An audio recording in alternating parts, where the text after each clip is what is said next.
Welcome to the Encore Audio Archives YouTube channel. I'm Taper Dave, and this is my channel. I've uploaded hundreds of talks here that I've recorded at meetings in West LA, and I've also recorded conventions starting in 2013. I've got a bunch of those up. And Walt and Mary Murray, the original owners of Encore Audio Archives, started the company in the 80s, and Walt recorded Joe and Charlie's and a bunch of stuff down in Vista, California. My sobriety date is June 20th of 1994. I hope you find something you like, so please like and subscribe to my channel and comment down below. If you want to hear something that I don't have or that you don't see, I'll see that I get it. Anyways, take care and have a great day if you want to. To obtain additional copies, receive a free catalog of AA and Al-Anon talks, or to find out about our tape and CD of the Month Club, call Encore Audio Archives at 1-800-878-1308 or visit our website at www.12steptapes.com.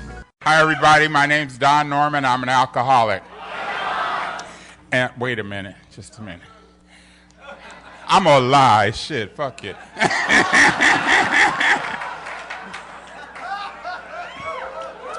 I was captured by some gypsies long ago in Africa, and they snuck me over the United States. They made me drink wine and turned me into a lush, and that's what happened, Donald Ortiz. Shit.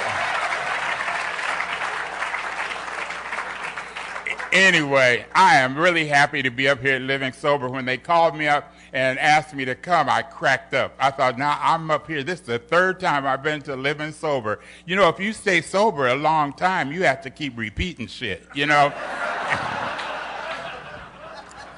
So this is the third time I've been to Living Sober, and this is the first time I've been to it at this fabulous hotel. When we drove up, or came up around the bar, we didn't drive, and I saw the hotel. I said, ooh, San Francisco peed, honey. You know, this is fabulous, you know. We used to be out down at this big old place, the Graham or something, Civic Auditorium, big old place. There used to be thousands of people in there and everything. And we'd be over there just having the best old time.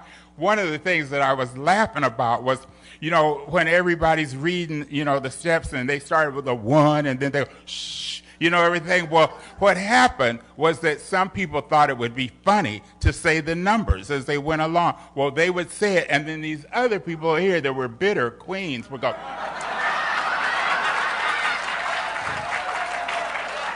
and they would go, shh. And so, you know, it just made it worse, you know.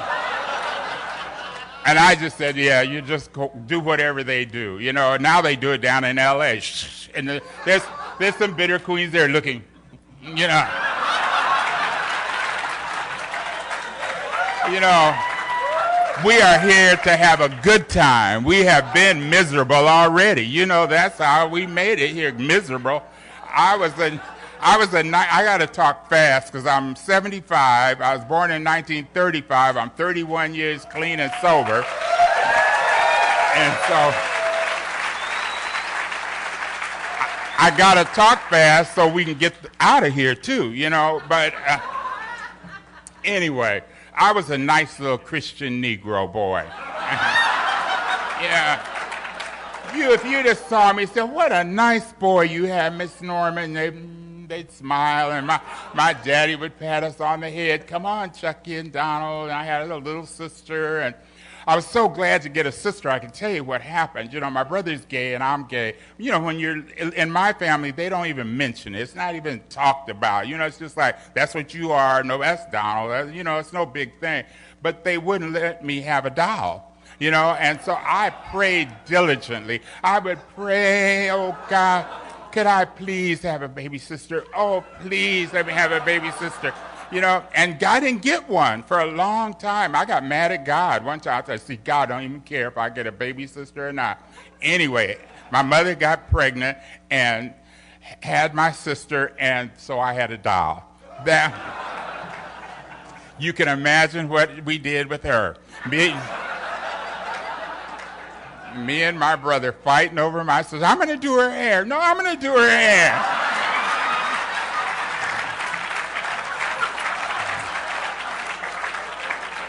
wear this, put this dress on. Oh no, put this dress. You know, we wanted, that's what it was. She turned out to be a terrible bitch, but.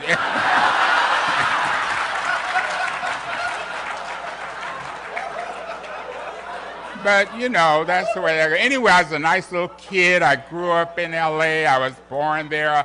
Actually, I was born on Bill Wilson's AA birthday. On December the 11th, 1934, Bill Wilson got sober, and I was born on December 11th, 1935. Very significant to me, you know. AA started in 1935. You know what? I thought they were getting ready, you know. So... Anyway, I was a nice kid. I played. I was always on the team. I played good kickball. I played baseball. I could play volleyball. Oh, excellent. And I was good at tetherball. I liked playing. I loved recess. I liked noontime. I just had a good time. And I was trained by some lesbians. I had a lesbian cousin, so they would not let you just get away with people calling you a sissy. You know, if they call you a sissy, you have to kick their ass, you know. And here you are, a little scared sissy, but you have to kick their ass, you know.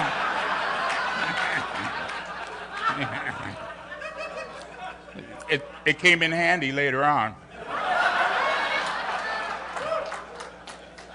Anyway, you know, I'm a nice kid. I went all through school. I was in all the student body organizations. You know, I was popular and everything, and you know, I was a captain of teams. I get to pick teams. So I hear kids say, no, I was on Lgbtq, and I was always picked last. Well, yes, because you couldn't play good. We didn't want you to play.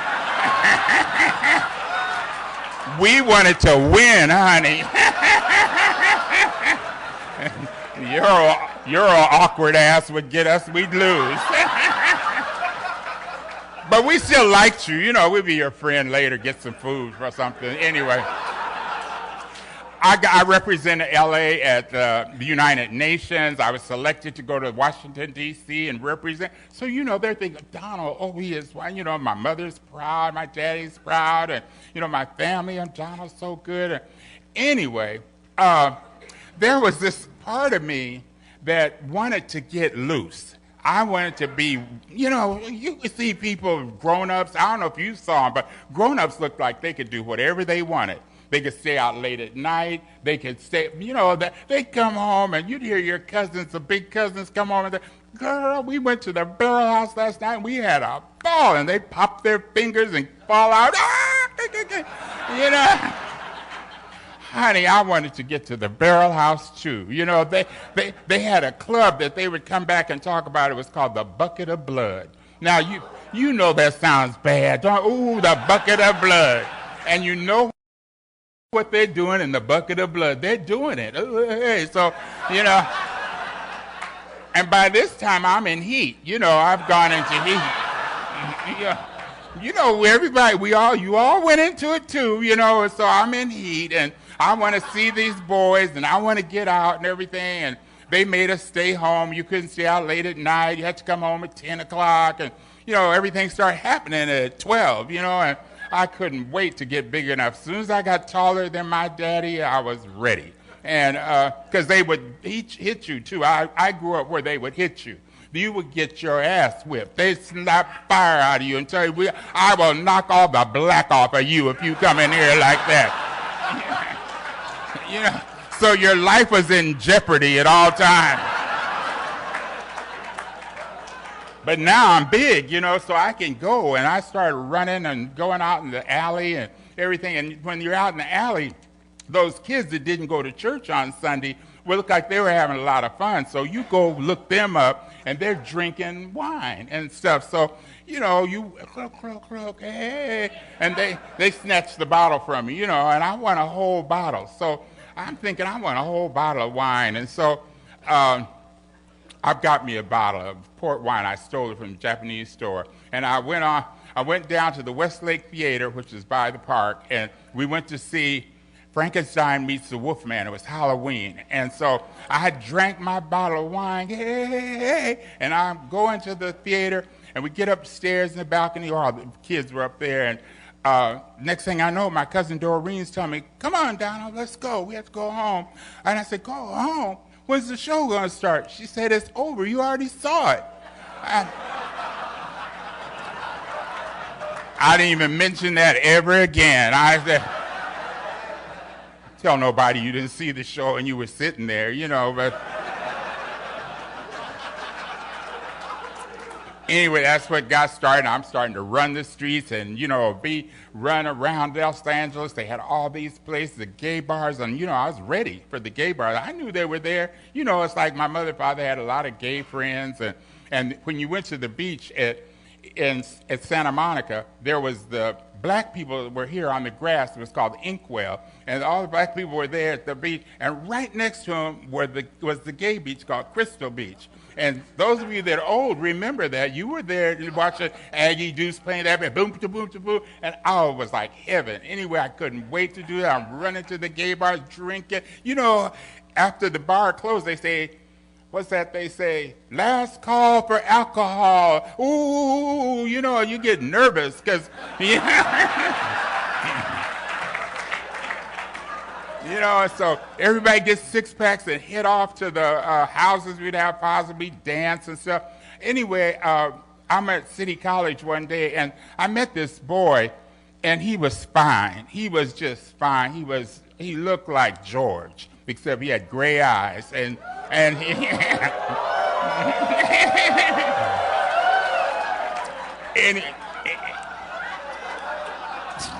anyway, he said, let's join the Air Force as buddies, and I thought he said, let's get married.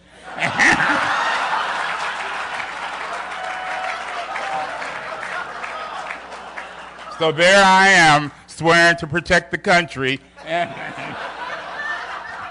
from enemies and foes. I'm hungover. You know how you're hungover, the hot sun was beating on me, and I'm in the Air Force accidentally, you know, so there I am, and I didn't like it at all. I thought it was horrible. It was the worst thing in the world. They were worse than my mother. They would make you clean all the time and dust. Oh, it was silly, you know. And then I got into fights because they had never met people from California. We were all from San Francisco, L.A., and they would yell at us and say derogatory terms to us. And if they got close enough, you know, they would use slurs, ethnic slurs and stuff. And so I'd beat them up. And so I told you I was trained by lesbians, honey, and I would...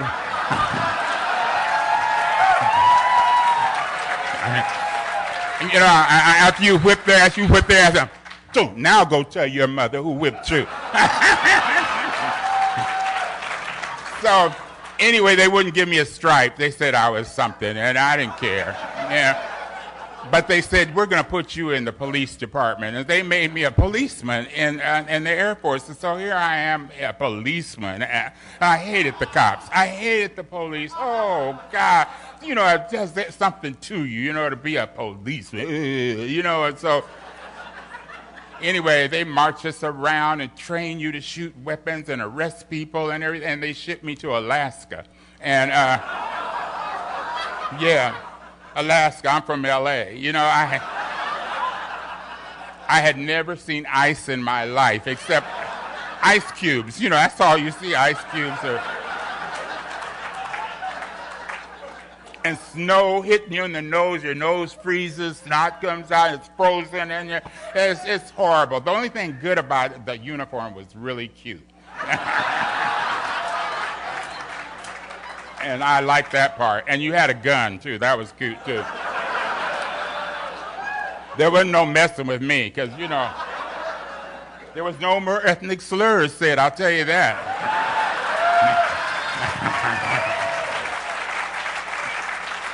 Anyway, they kicked me out for being gay, and I was so happy. There was something... some people would be unhappy. I was glad. I was, think, well, it's insulting, but I'm going back home. And I got back home, went to work at the county hospital, and it was my first grown-up job. I'm working at the county hospital, and I was really cute then. I had tight booty buster pants on, and you're working and pushing this thing around. And I worked in this office called the dispatch office, and in the dispatch office, all the pills from all over the world came into this office, and they were there for the doctors. You know, doctors get samples. You cannot imagine how much, and there's a lot of stacks and stacks of pills and everything, and I'm reading them, and you know, oh, do you suffer from anxiety and depression? Yes, I have that.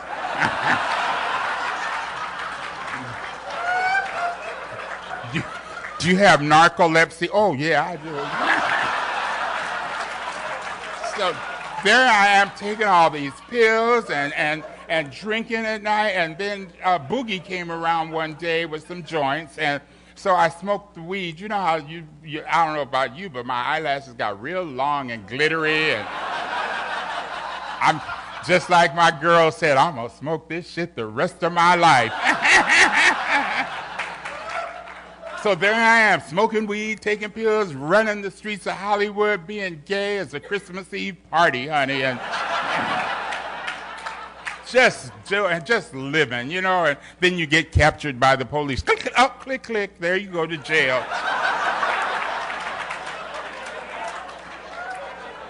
To obtain additional copies, receive a free catalog of AA and Al-Anon talks, or to find out about our tape and CD of the Month Club, call Encore Audio Archives at 1-800-878-1308, or visit our website at www.12steptapes.com.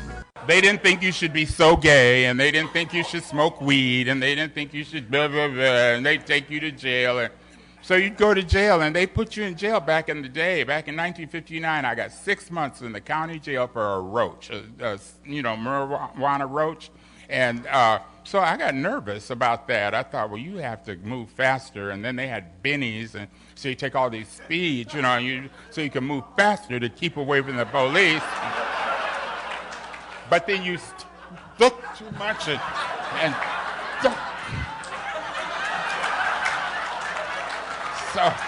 So they have to give you some Red Devils, and Red Devils are second all to knock your ass out.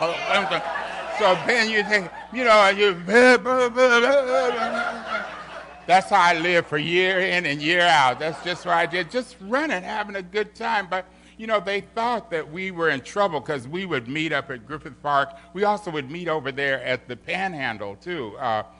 We had a hippie hill over there, and we just were wild, taking acid and, you know, being drunk and just running the streets. It was just loose back in the 60s. And so, you know, that's what I did. But it began to tell on you. It begins to tell on you. You keep going to jail on the weekend. They spoil your weekend, and you know, that's what we thought they did. You just busted me to spoil my weekend. And you know the policeman by name, you know, and all that. And you have your story ready. And then I met this guy from San Francisco. Actually, he lived over in, I forgot, on Acalanes Road over on the other side of the bay. And he was drunk. He was a lush, a real San Francisco lush, you know. And I told him, you are going to get in trouble in L.A., so take these pills. And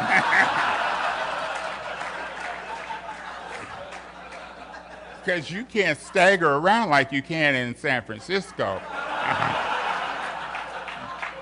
And so we decided that we should shoot heroin because we were in love.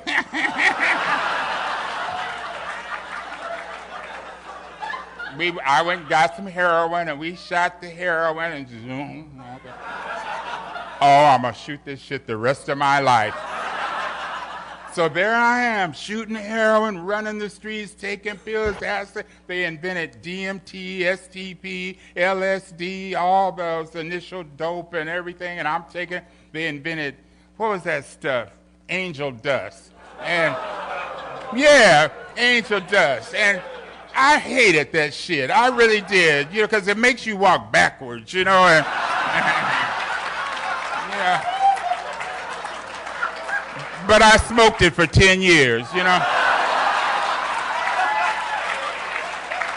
Crazy, just crazy, you know.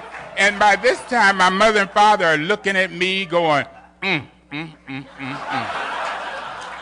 Sorry to interrupt your viewing. Taper Dave here. Just wanted to take a second to ask you to like and subscribe to my channel. Let me know if you like what you're listening. I've got some very good talks here, and this one's a great one. Just curious, do you think this is better than Zoom? Tell me what you think. Now, those of you that are black know what I'm talking about when your mother looks at you and goes, I'm sure some white mothers can do it too, but they make you feel like a piece of caca, you know, and you just, and go on, and our life is going on and on. I'm going to drug programs. They started them in LA to help the youth of Los Angeles, and I'm starting to go to all of them, and somehow or another we made it through those. And I went to one for 22 months and stayed in this drug program and was armed with information, ready to face the world. And I stepped out of that program, and before the sun went down that day, I was drunk. And man, so, what are you going to just drink? There's no sense in even trying, So I made a decision that I was just going to quit using dope because that was illegal. That's why I kept getting handcuffed. So I thought I'll just drink wine. And so I had to pick the wine I wanted, and I picked Thunderbird. What's the word? Thunderbird. So I proceeded to drink Thunderbird wine and just live like that. By this time, I'm past my 30s. I'm up into my 40s. Things are getting shaky. I'm having convulsions. I would just have a convulsion just in the middle of a sentence and just, And so, that got bent. I remember I hit my friend in the head with a hammer, and he stabbed me in the lung. And I remember going to the hospital. My mother took me to the hospital, and they said, they sold me up, and they said, your lung is gone. And they wouldn't give me no drugs. Everybody else was getting drugs in the hospital. They wouldn't give me any, so I left. And so that's what my life had just come to, and I'm just making it run around. And my mother and father were sick of me because I had really caused a disgrace. I'd just be a disgrace in the family. Nobody wants you around. And one time I was out on a quick run, and they packed up. They had an apartment building. They packed it up and moved away and didn't tell me where they went.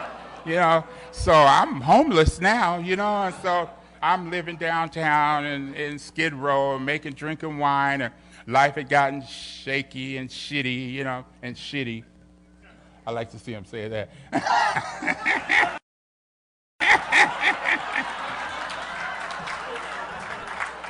Fuck her. Fuck her, and fuck her too. Fuck you too.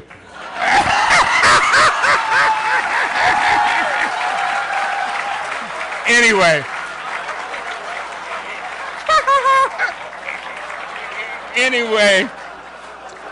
let's wrap it up. I went to the family picnic in 1979 and got drunk there and acted ignorant. And the theme song that year was "We Are Family" by Sister Sledge. And that's the way I felt too, drunk. And if you're drunk, you think you look cute and can dance. And my old bald head self, I'm going to take my clothes out and we are family. And I got naked, and they said, oh no, get your uncle out of here, They prayed for me that night. The whole family prayed for me that night and said Donald needs to have some help. And at any rate, God heard him. And next day, I thought, somebody's got to help me. So I tore the yellow pages out of the thing and said alcohol. And I found the 5th Street. I said 5. I knew that was between 4 and 6. My brain was gone. And mooched a dime, called this place. The lady said, "Who will come money in?" And I had to get down there, and the streetcars were on strike. There was no buses, and some guy, some vato from El Salvador, was eating a pupusa. I said, if he could give me a ride, and he gave me a ride and dropped me off at this place. I went in. The lady said, "Sit down, you're the one that called." And she said, "Are you serious about doing something about this problem?" And I told her, "Yes, lady, I'm serious." And she said, "Well, do you have a gay problem?" I thought, oh, no, she didn't ask me that. I said, "Lady, I'm gay, but that's not the problem." I said, "It's this wine that's killing me." And she knew it. And she recommended that I tell him I wanted to go to the Van Ness Recovery House in Hollywood, a new lake. I couldn't remember the next day for love nor money. They said, where you want to go? I couldn't remember. I said, the Gay Recovery House. And this man acted like I slapped him, and he backed away. But a lady with red hair swooped around him and said, I'll help him. She did. That lady called up the Van Ness house and talked for me, and she said, they're going to take you. And I made it on the Van Ness house. That, through a series of circumstances, were miraculous. I look back and think how everything just went perfect, you know. I get in the door, and Bill says to me, what do you know about Alcoholics Anonymous? And I'm 43 years old in Los Angeles. I said, nothing. I had never heard of AA in my life, you know. And so he said, well, what are you willing to do? And I said, anything. That was it. Alcohol and drugs had kicked my natural ass. You know, I surrendered. I surrendered right then. He said, we have a book here, and we read it, and it was like a command to my brain. And my first day of sobriety, I went and got the big book out of the library and read her. I read Miss Big Book the first day.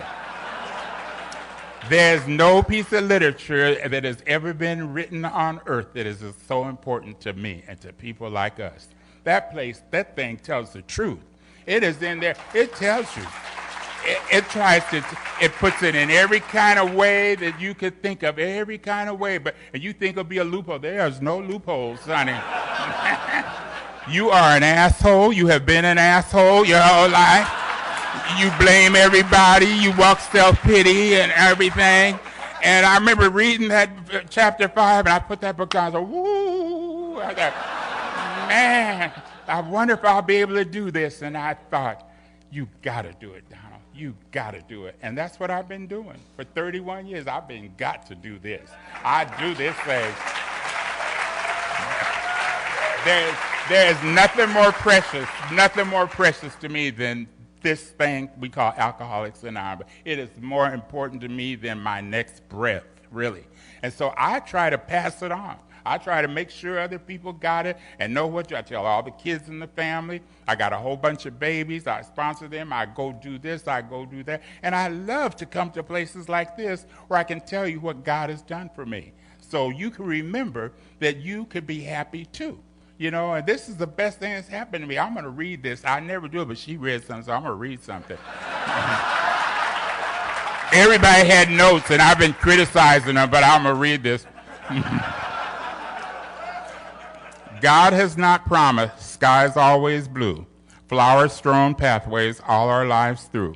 God has not promised sun without rain, joy without sorrow, peace without pain. But God has promised strength for the day, rest for the labor, light for the way, grace for the trials, help from above, unfailing sympathy, and undying love. Let's all go have some chicken. Thank you.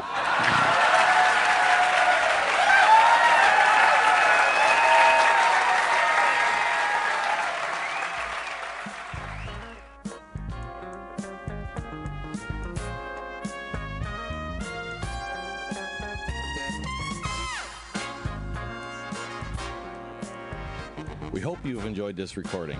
To obtain additional copies, receive a free catalog of AA and Al-Anon talks, or to find out about our tape and CD of the Month Club, call Encore Audio Archives at 1-800-878-1308, or visit our website at www.12steptapes.com.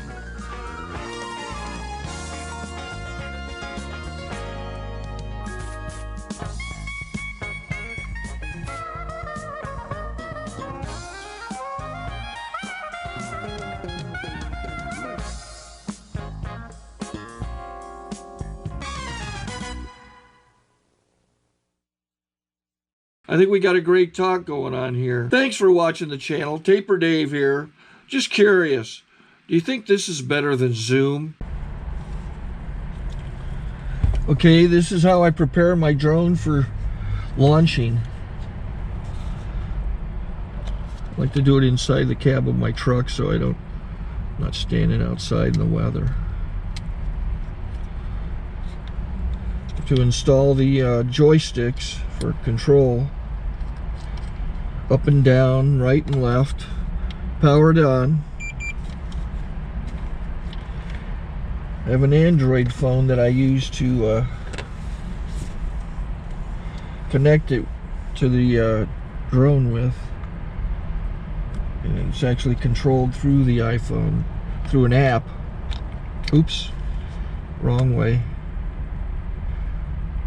It's actually controlled through the iPhone, or through this Android phone through the app. It's actually controlled through the Android phone through an app, and you connect it through this short connection right here.